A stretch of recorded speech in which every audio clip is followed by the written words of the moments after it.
It started with little things, a sound I couldn't quite explain. You know that feeling when you're just on the edge of sleep and the world goes quiet? For me, it was the opposite. As soon as I lay down, a faint static hum would start up, coming from the wall. It was like a television somewhere in the house was desperately trying to pick up a signal that just didn't exist. At first, I brushed it off. I was just tired, maybe it was the old wiring or even mice skittering around. But the sound, it felt alive. It had a rhythm. The apartment had belonged to my grandmother. It had been sitting empty for years, a time capsule of dust, old furniture, and faded photos staring out from their frames. In the attic, there was this ancient television with a heavy wooden frame, one of those old beasts that lets out a loud crack when you turn it on. I hadn't touched it since I moved in, until one night that static sound was back, louder this time, and I could pinpoint it exactly. It was coming from that corner of the attic. My heart was pounding, but I had to know. I climbed the creaky stairs, walked over to the TV, and with a trembling hand, I switched it on. The screen exploded into a blizzard of gray snow, accompanied by that familiar deafening hiss.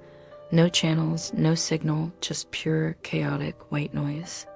I was about to turn it off, convinced I was losing my mind when I saw it. Just for a second, in the swirling chaos of pixels, I thought I saw something. A silhouette. It was too close to the screen, its form unnaturally long and thin. I slammed the power button off and practically flew down the stairs, my breath catching in my throat. I told myself I was exhausted, stressed out, just seeing things in the dark. Anyone would, right? But in the days that followed, the static started to follow me. It was like an infection. I'd open the fridge, and for a split second, I'd hear a faint buzz mixed with the hum of a compressor. I'd turn off the faucet, and the final gurgle of water would end with a brief, sharp hiss. And when I tried to sleep, the whispering hum wasn't just in the walls anymore. It was inside my head, a constant, low-frequency hum right behind my eardrums. It felt like it was moving asterisk with asterisk me, a parasite made of sound. After a week of this, I couldn't take it anymore. The lack of sleep, the constant, unnerving noise. I was at my breaking point. I decided I was going to end this nonsense once and for all. I marched back up to the attic, my footsteps heavy with a mix of fear and determination. I switched on the old TV again. The same deafening roar, I stared into it, waiting. And then it moved. The static wasn't random anymore. It began to swirl, to coalesce, pulling together into definite shapes. First, what looked like arms, then shoulders. And then a head. A figure stood up inside the screen, a man made of pure electronic chaos, and then it spoke.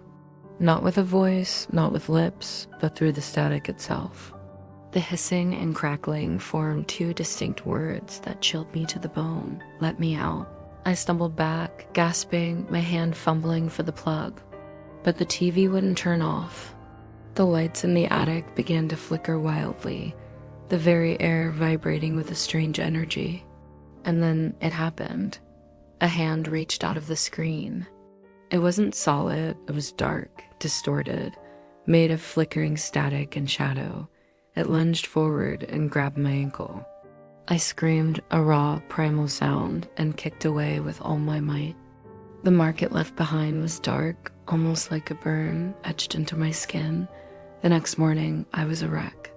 In a fit of desperate panic, I hauled the TV to the attic window and threw it out. I watched it smash into a million pieces on the concrete below.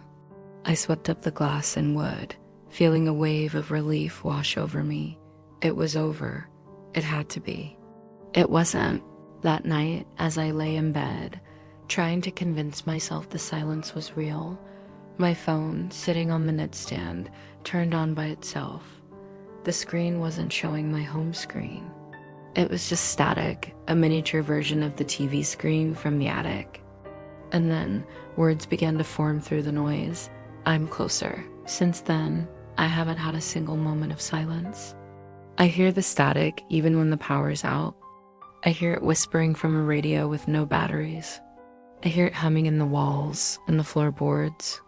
I hear it in the space between my own breaths. It's as if the very air around me is charged with his presence, a constant, low-level hum that never ever stops. Then things got worse. The walls started leaking. Tiny gray dots like fine ash began seeping through the cracks in the plaster.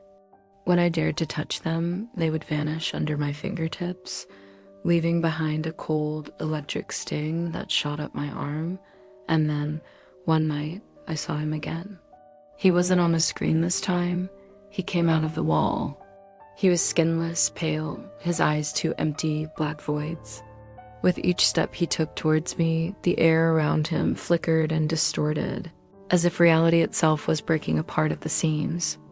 I tried to scream, but no sound came out. My throat was paralyzed. All I felt was a sharp, overwhelming pressure building inside my head, like a high-voltage current was running straight through my brain. When I woke up, I was on the floor. I have no idea how long I'd been unconscious. The burn-like mark on my leg was larger, darker, and the wall. The wall wasn't smooth anymore. There was an imprint, the perfect shape of a man pressed into it from the inside, as if he had pushed his way through. Now, as I'm typing this, my house is silent. Everything is unplugged. There's no TV, no phone, no lights. I've cut myself off.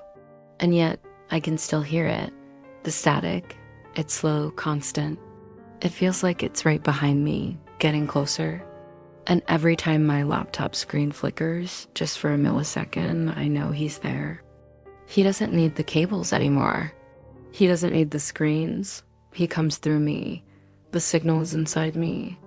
So if you're watching this, if you're reading this, maybe you can hear him too. That faint buzz in the background of your quiet room. That tiny, almost imperceptible hiss behind your wall. Don't look for it. Don't stare at a blank screen for too long. Because once you notice him, once you see him, it's already too late. He's not trying to get out anymore. He's already here. Thanks for watching. If you felt that little chill down your spine, hit that like button and subscribe for more stories from the static. Stay safe and try not to listen too closely to the silence.